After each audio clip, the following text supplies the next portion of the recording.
जब शिवाजी को, समर्थ गुरु ने कहा, शिवा किससे मांग रहे हो तुम? शिवा ने कहा, गुरुदेव भगवान से मांग रहा।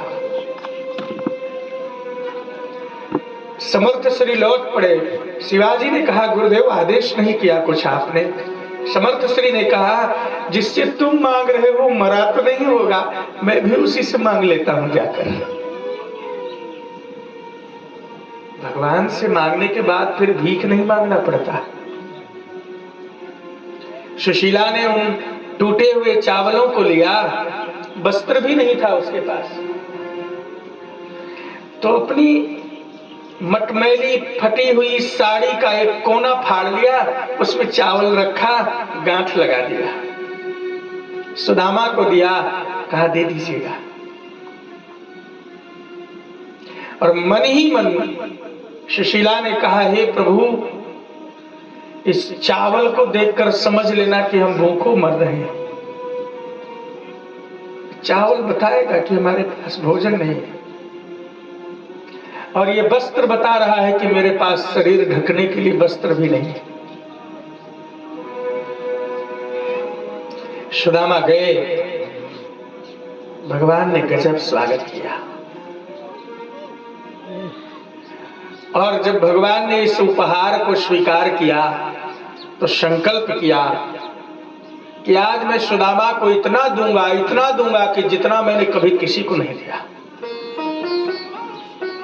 और भगवान विचार करते हैं कि आज मैं सुदामा को अपनी सारी संपत्ति दूंगा और सुदामा की सारी दरिद्रता मैं लूंगा और उस दरिद्रता को भोग कर अनुभव करूंगा कि निर्धनता में कितना दुख होता है। सुदामा जी को समस्त ऐश्वर्यों से भर दिया। सुदामा जी आए तो पहचान ही नहीं पाए अपने, अब तो झोपड़ी है ही नहीं, महल खड़े, आश्चर्यचकित हैं। सुशीला ने कहा, प्राणनाथ क्या देख रहे हो?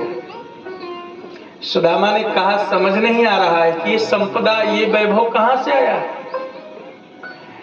सुशीला ने बड़ी अद्भुत बात कही, नूनम बतैतन मम दुर्भगस्य शश्वत दरिद्रस्य समृद्ध हेतु। हे भगवान, हम अभागी और दरिद्र को इस संसार में देने वाला है ही कौन? जिनके पास आप गए थे उन्होंने ही दिया है सब।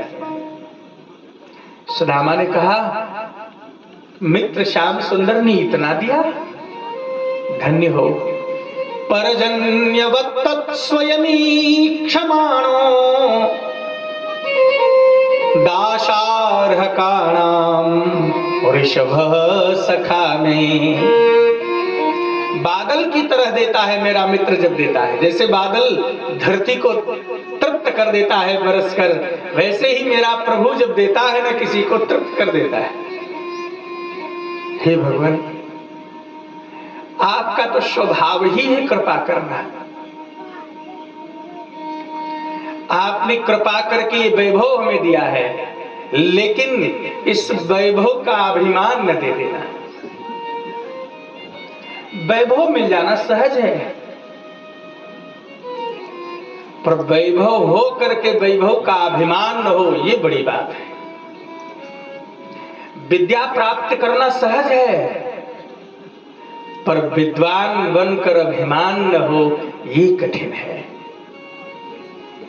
संसार में कुछ भी पाना सरल है, कुछ कठिन नहीं है, पर उसे पाने के बाद उसका अभिमान न हो, ये बहुत कठिन है साहब। और ये कृपा का ही फल है। कृपा होगी परमात्मा की तभी ये संभव है। बिंदु जी महाराज बड़ी प्यारी रचना की है, बड़ी प्यारी रचना है। आइए सुनते हैं। कृपा की न होती जो आदत तुम्हारी।